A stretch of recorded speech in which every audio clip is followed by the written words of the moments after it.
Karen Bonafilio, Inner Realms, Outer Journeys. I'm sorry, I'm really excited. My dogs are feeding off of that.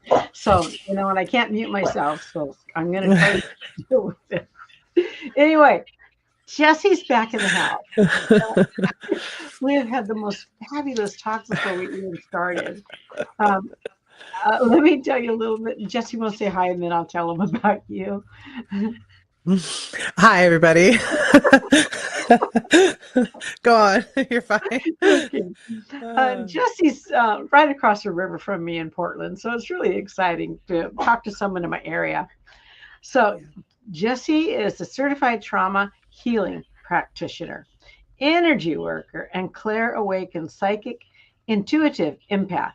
Whoa, that's a lot, Jessie. She's been guiding individuals through deep personal transformation since launching her private practice, Healing PathWalkers, in February 2013. I want to read one more paragraph because I like it. With a decade. We just got already into that energy, so it's I know it's hard to get out. Present. Yeah. It's kind of hard to read. With over a decade of professional experience and powerful storytelling of her own healing, Jessie supports others in recovering from trauma, rewiring limiting beliefs, healing their nervous system, and awakening their true gifts. And how many of you are walking and want to know your journey and what your gifts are? Somatic integration, which I don't know what that is, and channeled intuitive insight to help clients reclaim wholeness and purpose. So she's got a lot going on. So I want to tell you what we're going to talk about today, and then I'm going to have her tell a really quick story. We're going to talk, because of the holidays, about stress and coping and dealing with families. Yeah. And creative expression, finding purpose through service. And I so agree with that. Before we start, Jessie's been on the channel before, and someone that I know that moved out of Portland contacted her. And it was so exciting to hear that they had a relationship. Does that sound bad? They had a relationship, Yeah. You can have a whole relationship in a moment. Yeah. All right. Jessie, we're going to start and tell us about how can we stress in those or how can we not stress, and how can we cope in those family gatherings and the holidays? Well, first of all, I believe that we have to begin at the basics, which is permission. We have to give ourselves permission. We have to give ourselves permission to get up from the table, to walk out of the room, to change the conversational topics, right? We have to give ourselves permission, whatever it is that we deny ourselves in the moment when we start to get stressed out, sitting there listening to whatever's going on. Wow. So for me, I didn't have that permission. I felt frozen and trapped in the moment because my trauma was childhood trauma. So, and I think a lot of us have that. In fact, I brought with me to this a book I'm reading called Adult Children of Emotionally Immature Parents. It's written by Lindsay C. Gibson. I just picked it up and I'm almost halfway through it. It is so on point. And she talks about why is it that we have so many disruptions and disconnections in our communities, our families, between people nowadays. And she thinks it's because we were all raised by emotionally immature parents who were raised by parents traumatized by World War II, And so Mm. there was a lot going on in the war during that Mhm. period, a lot in the world. It touched everyone. It's a collective trauma. And so we had Ooh, all these parents that had this don't talk about this, don't talk about that. Shell shock was real. Um, yes. there was so much going on in our collective, you know, um, social and political environment. My mom remembers as a child the videos coming on, the commercials and instructional videos at school to duck and cover under their desks. They were preparing for nuclear bombs to be dropped on them. And Hey, I did that as a kid. for her I that did was that. real. Yeah. Yeah. And that stuck somewhere inside her, you know? And we have all these things.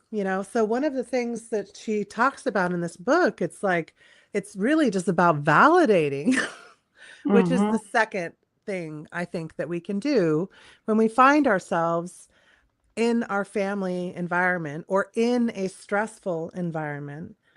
Usually, as children, we did not have our emotional experience validated. So that Right. part of ourselves stays immature because it's not been recognized, witnessed, and gone through that maturation development process. Hmm. So it gets stuck back there. And so we walk around with this like wounded hole dragging from behind, going, who's going to validate me?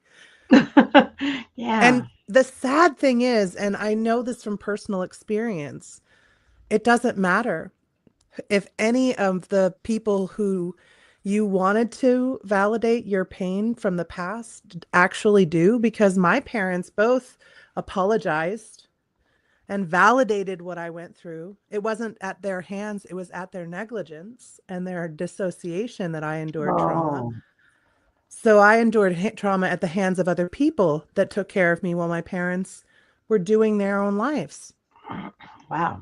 So it was a neglect. So I got all that validation. My abuser got in trouble. I got that validation. That's I good. It didn't help. Oh, it didn't help. Mm-mm. Not for Uh-oh. any long-term duration. Because where the validation had to come from is myself. And that's the maturation process a child would naturally go through, reflecting with a parent and then seeing in themselves, oh, yes, now, and then it matures, it becomes a part of self. But the child is stuck and frozen. So the first time I got into an experience where I felt invalidated, all that programming was still there. Mm. Now I'm in that space. Now I'm Mhm. an invalidated child, frozen and stalled out, sitting at the table, not a 40 whatever year old woman sitting That at you the are. table. Hmm. Right. And so permission to do what I need to do. I need to go to the bathroom. I have some bleep I need to let go of for realsies. I need to have a space for myself. I'm not feeling well for a minute. I'm going to lay down. I have a little bit of a headache. My head is Mm. hurting because these things are going through my mind. I don't owe the whole explanation to anybody about that, but I do need to have some back pocket strategies to exit that I'm comfortable with saying. So that's the third thing. So permission, self Okay. validation of what I'm experiencing. This is uncomfortable.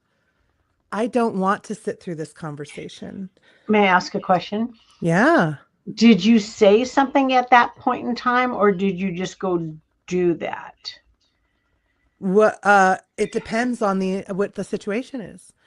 Some people in some situations, I have to just like if I'm like in a circle and I'm not necessarily like a focal point or anything, and I'm having an experience and I'm upset, I'm anxious, I'm nervous, I'm now whatever, somebody said something that's triggered me, whatever it may be, Hmm. then I just quietly get up and step away. If somebody asks me, then I'll be like, "Oh, I just need to go to the restroom for a minute." we're taking care of ourselves. I have permission to take care of my needs. And my need right now is some room to breathe. Because I'm an HSP, a highly sensitive person, which means I have limbic sensitivity. 20% of the population are HSPs. So lots of us are. And I that think I am. means, yeah, I wouldn't be surprised. Most people who identify as psychic or intuitive, or I call it clair-awakened, because I think all those clair senses, as you Mm-hmm. start turning them on, Mm-hmm. the others start to come online. The more you use them, the more you build that sensory input information, that just becomes your proprioceptive senses. If you look at it from that perspective, I declare senses are just the metaphysical term for having limbic sensitivity and proprioceptive, awareness and discernment. So I think a lot of HSPs end up becoming addicts. There's some studies in New Zealand where they show that HSPs are called orchids because if they're in a good environment, they become these amazing flowers. They're the creators of culture. Oh, interesting. But if Mhm. they are in the wrong environment, they can never flower. They may never even grow leaves. They may just stay a withered root Hmm. waiting for the rain to come. Okay. So it's important to give ourselves permission to self-validate and to have an exit strategy.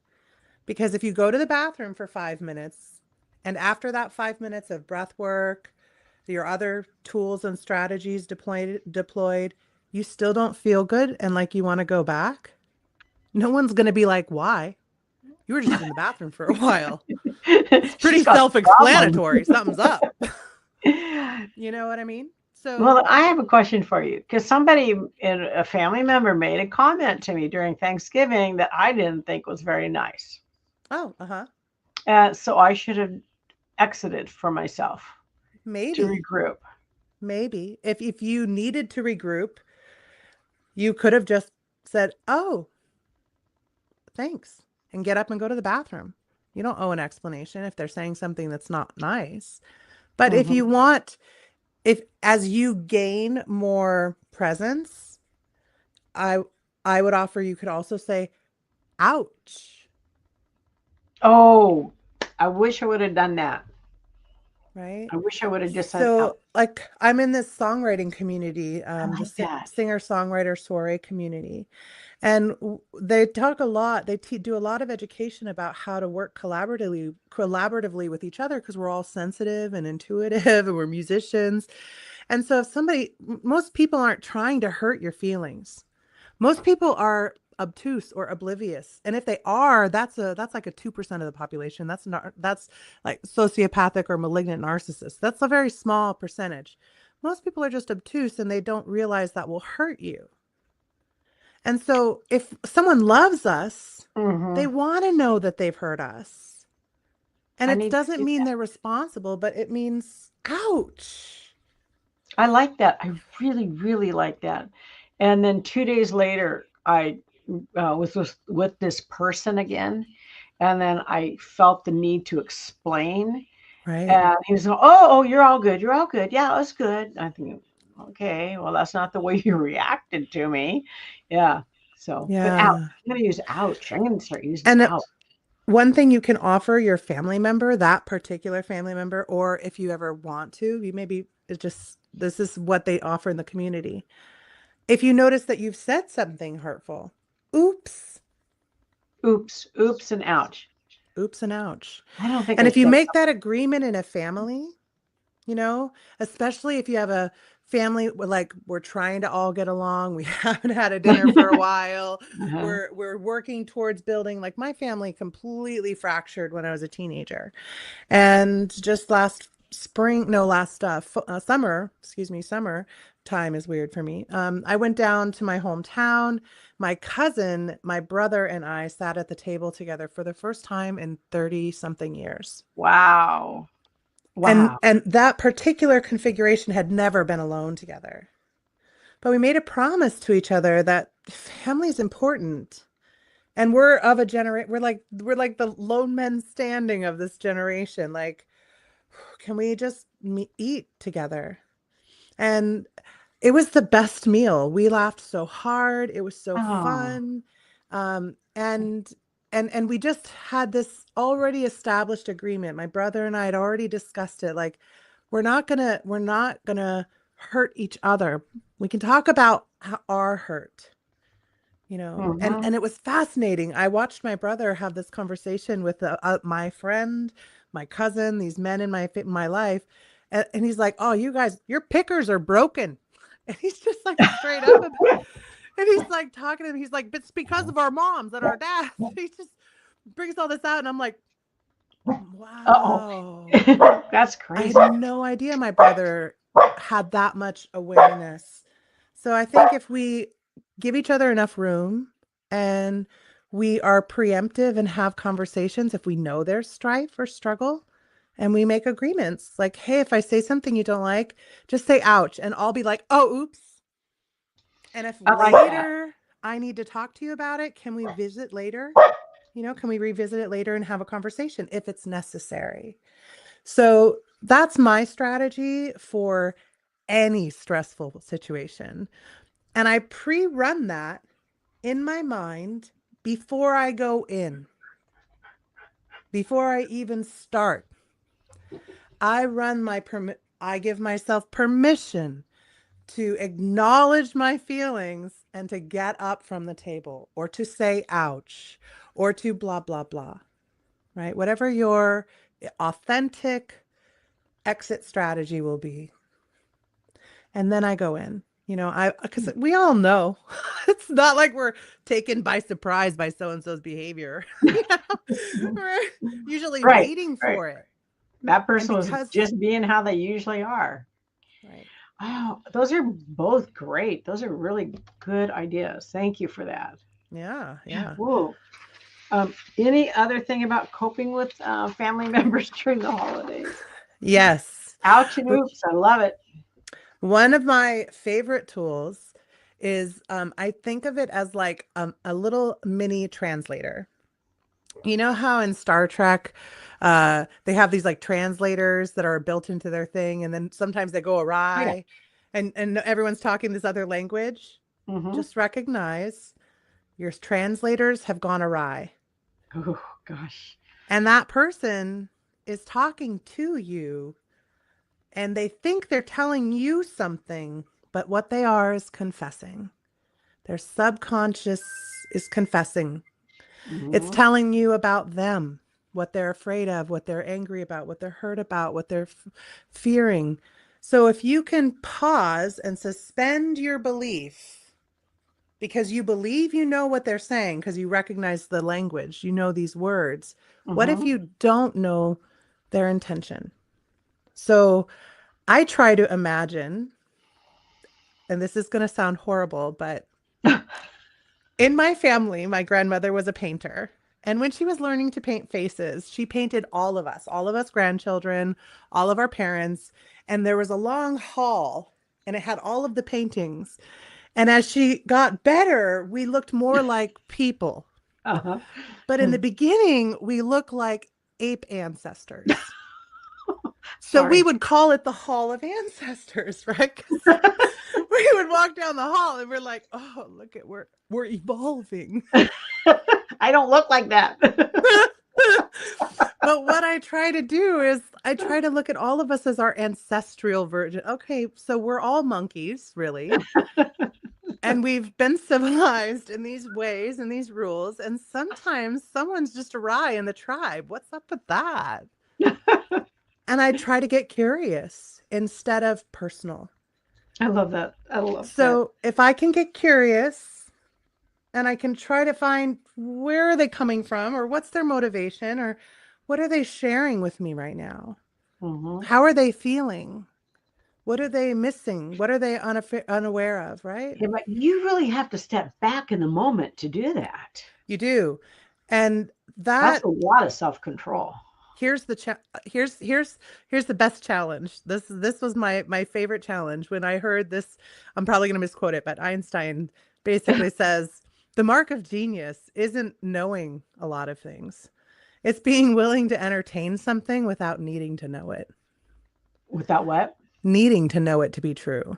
I don't need this to be true Oh. to be able to entertain this belief, this feeling. Mm-hmm. So, like INFJ types, personality types, we tend to run multiple scenarios through our mind of what's going on in the moment while we're talking to the person. Exactly. Right? Yes. So Yes. I call that high density learning. Because we're Okay. not just having that experience with them, we're going through, oh, Yep. okay, I'm going to pick this one. And what's funny is when we pick that one, it doesn't go the way we thought or planned. So then we're like, oh my God, I was Uh-oh. so wrong. Plan But B. what if we just played a hyper dense concentration video game where we played all those other routeways? And we don't Oh. need to learn those learning sets, but Oh. this is what we did need to learn, and we don't have that within us. We can only access it through the experience with this person. And so, just like in a video game, we're like, oh my God, there's all this stuff happening. We're excited. We want that. Yeah. But in our personal life, we're like, what are you doing?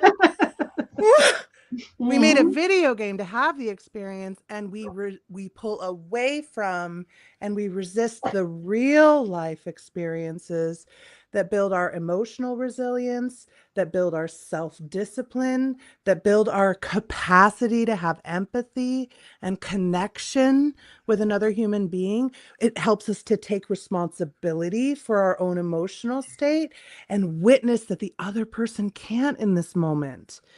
And Mm-hmm. that takes me to like service, right? Okay, let's talk How about do we heal? mm-hmm. Yeah, because I think one of the things that so many of my clients and myself have struggled with over the years is being motivated to take care of ourselves. Yes. Mm-hmm. Mm-hmm. Put someone in need in front of me and I will get out of that bed. But no one Oh. there, well, why bother? Why bother making that food if it's just for Mm-hmm. me?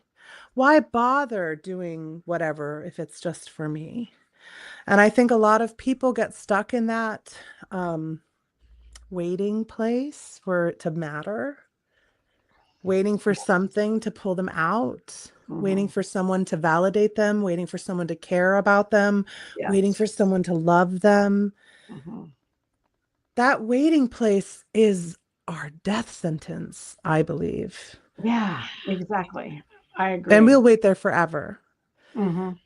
So And the I person like who's causing that doesn't even realize it either. no, and to it's not this isn't a knock on it. It's just this is a human condition. This is why we call it the human condition. It's a condition set, and we all have to find our way through it. Mm-hmm. The human condition, none of us get out of it alive. None of us get out of it untraumatized. Sometimes the trauma comes from the outside in, sometimes it's all contained inside, sometimes it's coming Mm-hmm. out of us. But we all have a set of learning experiences we have to go through.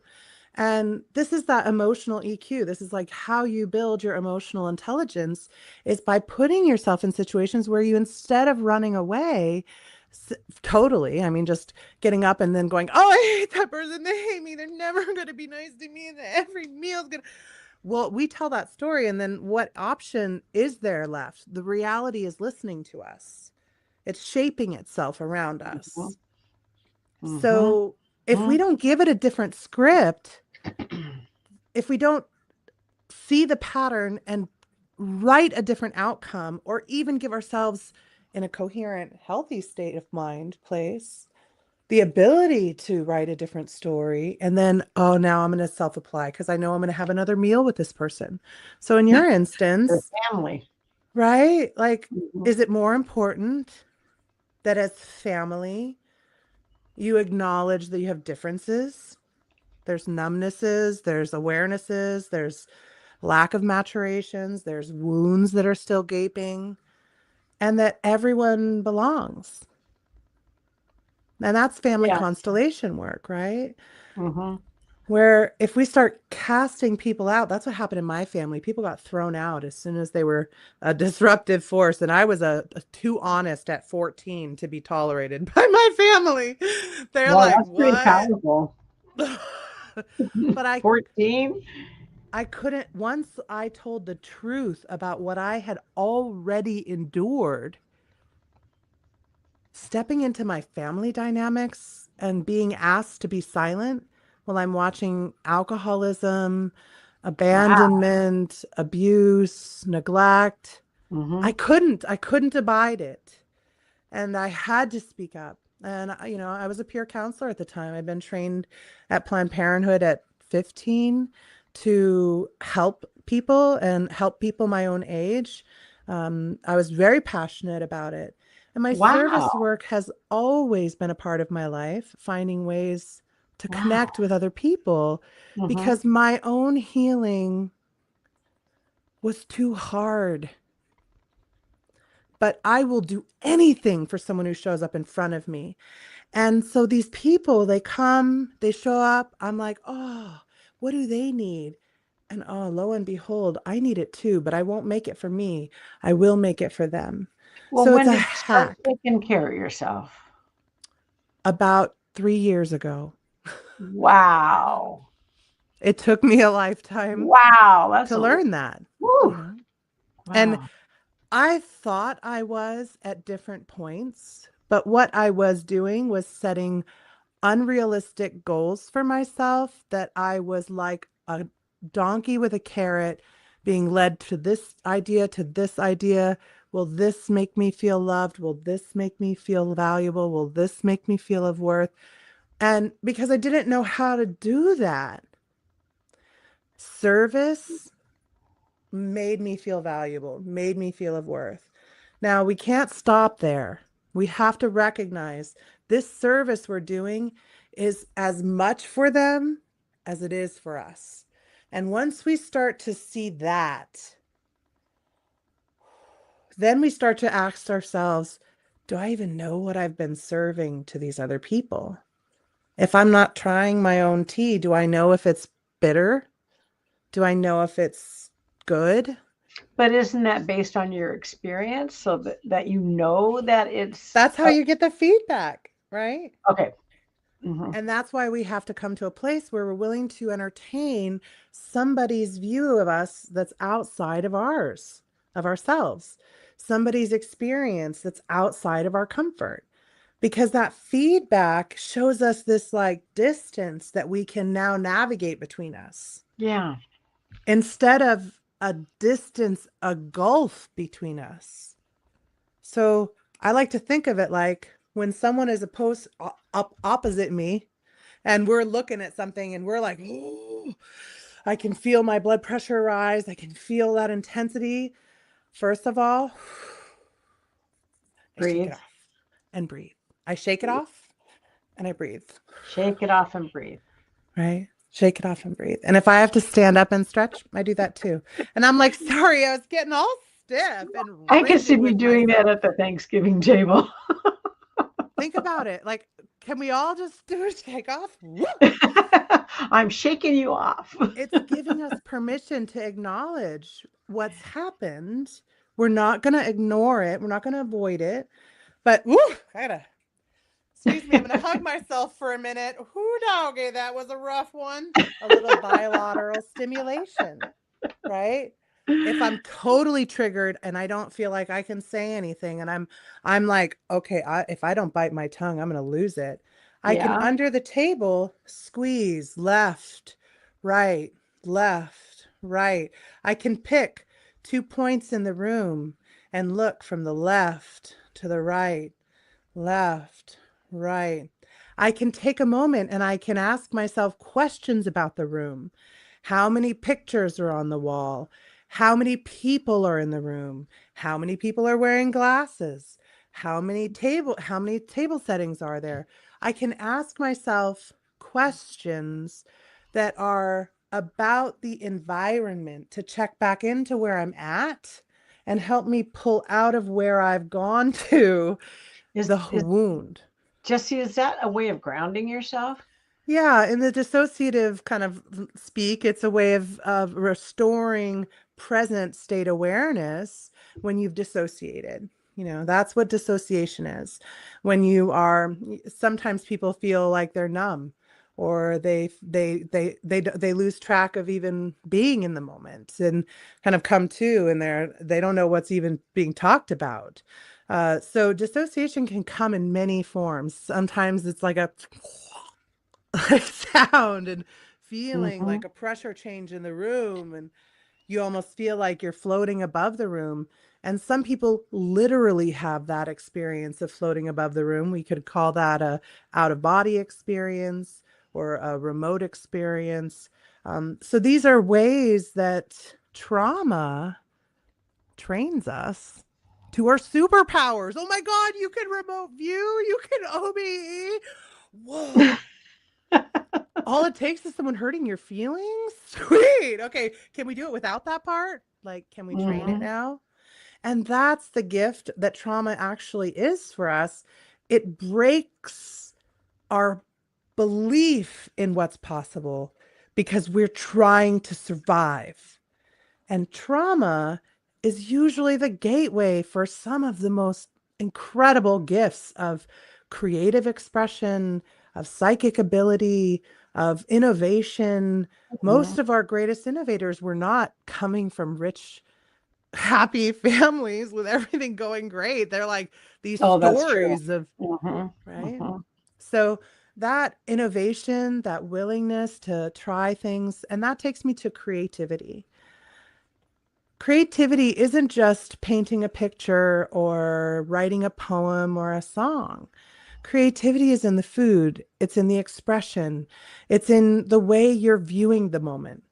Oh, So, interesting. what if you try to imagine, let's say your family is a real doozy of a family. I mean, we had police that used to come to some of our family reunions.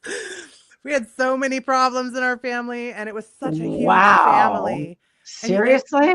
oh my gosh, there's just so many things. There was some fights, there was some conflicts, there was some like you better not comes. There was some cousins who married cousins partners. There was so much. My family has everything from the bottom of the barrel to the cream of the crop. So there's like over 300 and Wow. something relatives in my Wow. greater family on my mother's side of the family, and not even looking at my father's side of the family at Mm-hmm. all. So this diversity in my family was viewed as a problem. And now I talk with about 70 to 80 of my family members. They all come to me and they're like, Jessie, you're the only sane one. And I'm like, well, you guys all could talk to each other. Like, if you like me, they do too. They're all like, same rules. Yeah, same rules. Yeah. Mm-hmm. And we've Uh-huh. agreed to the rules of play. So the truth is, most people are sitting and suffering in silence. And by saying ouch when someone who's being obtuse, by you being brave enough to say, ouch, Mm-hmm.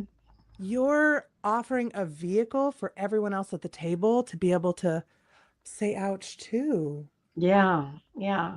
Because they don't realize, well, they don't know how it is impacting you. No.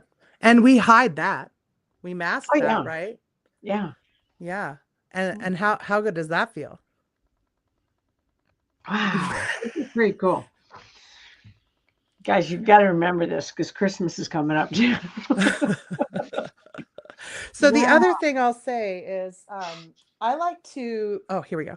I also, as far as creativity and stressful experiences, right? So Christmas is coming. So I like to have even projects. I'm just going to show you guys one of my projects. I'm working Okay. on a board. It's just a board. I'm just sanding this board. I do You not wait a minute. Wait a have, minute. You're sanding this board? yeah, I'm making a super smooth shelf. And so I go What? and I Wait. sit out. What are you making? It'll be just like a little A shelf. little shelf. So you're Just a sanding, little sanding, sanding. sanding. So if I'm stressed, I'm anxious, I just pick up my shelf, grab my cup of coffee, go out front, sit on my front porch, and I And sand. sand. There's a reason that Buddhists say, chop wood, carry water, pray. Say Just that do again slowly. chop wood, carry water, and pray. Okay. I have So I not heard. just find something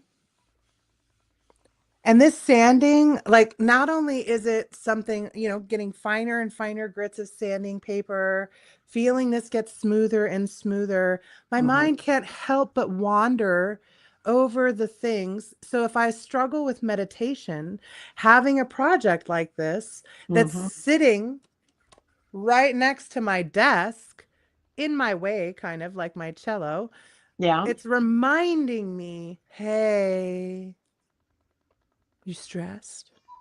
And it's You very like touching meditative. something. Mm-hmm. Why don't you just go do that? Oh, Mm-hmm. now I'm in a different state of Better than mind. drinking. Way more effective because then you don't have to recover from the damage that the Yeah. alcohol does in the Yeah. body as you're trying to metabolize it. That's So great. That's great. So have find something like that. Yep. And just have it out. So another thing So I you like can to do, I make grab it. paper stars for Christmas. I Mm-hmm. make elaborate paper stars, like, and I have fun with them. And when people come over, they get to pick their star. And by the end of Christmas, they're all gone from my house. And that's a Um, beautiful gesture. so if I'm Beautiful. anxious or I'm stressed, I can create something. And then once I start creating something and I'm like, people are going to pick this up, I start thinking about, oh, I wonder who's going to like this, or oh, what Mm-hmm. color might go well with that. These are ways that we retrain our nervous system in a gentle, loving fashion towards service, towards creative expression, towards something tangible. We're getting our mind and our body. We're using both sides of our body, bilateral stimulation, which helps us Mm-hmm. process anyway. And so for people who feel really stuck, because the standards are go for a walk or meditate or go exercise. And yes, those things are great. Those, yeah, But that's what. if Mm-hmm. if you're a dissociative, you need way more than that. You can't just go out for a walk all the time. They, you need something, Actually live so in here. yeah. Yeah. It's cold, Yeah. cold and Right. wet. And through family functions. Mm-hmm. So like let's say I'm stressed and I'm at my family's house. I'm not kidding. I will take a project like that sanding You because do? that gives me oh yeah. I always have a project in my bag. I always have a notebook. I always have an instrument in my car. I always have prepared with me creative things that make me feel better, ways for me to outlet and express, which is my journal, and things that I can do that are non-offensive. Usually me sitting there strumming my guitar is totally non-offensive. If I sit back in a corner and I'm like, I got nothing for this group today, I can sit in the corner and quietly pluck something that becomes my meditation. And Hmm. now my attention can be divided. I can hear what's going on in the room. I'm present, but I'm creating something in the room that for me is comfortable. And usually people come and thank me afterward for it. Really? And I've observed how bringing that creative energy into the room ignites in other people a desire to connect and be creative too. So people will join me Oh, in yes. whatever craft I'm working on. People will go, they want to gravitate towards it. Having a puzzle out is another great way to create a low stress dynamic for us monkeys to sit around a table together and look at something else other than each other, right? So these These are are great things ideas. that we can do to just bring that stress level down. The other Mhm. thing is, if you're the one hosting, you got to let go of the perfectionism. You cannot host an event and hope that it goes perfectly and have a Well, good time, well, it's really hard because it's right? not going to go So perfectly. in the beginning, before your hostess with the mostest adventure even begins, Hmm. look yourself in the mirror and I give myself permission to fuck up today, to have Hmm. something go wrong, for the food maybe not to be that great. But Hmm. what I desire most is time with my family. And Yeah. that I'm going to enjoy today. And so I was listening to this neuroscientist recently, and she was talking about how much she enjoys her emotions. And the interviewer was like, really? But what about when you're mad? And she's like, are you kidding? I relish being angry. Do you know how hard it was for me to be able to feel angry about something? I couldn't even access my anger when I was young. I can feel it all. Oh, wow. And I was like, there you go. Yeah, very That's freeing. that's the Wow. ticket. And even hearing her just made my heart like expand a little bit. And I could just feel, I even feel it now, that relaxation spreading across me like, oh God, my anger is appropriate because what if this person who said something to you at the dinner table had no idea that they hurt you on a regular basis, or maybe even others as well? What This if is they true. really This is had true. no idea? Hmm. And so in their mind, oh, it's all good. I mean, obviously you didn't like it, but we're all good. Well, for you it is.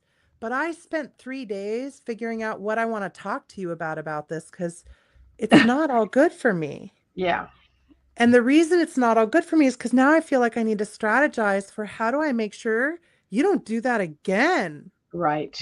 Well, I can't unless I shift the discomfort. It's not yours in the first place. That person's the one who's uncomfortable and saying something inappropriate and hurtful. They're I'm going to tell you, coping. you've given so many good tips, so many good tips that's going to help grow and evolve our souls and also help with family dynamics and I such. hope so. Yeah, well, you have. You Yeah.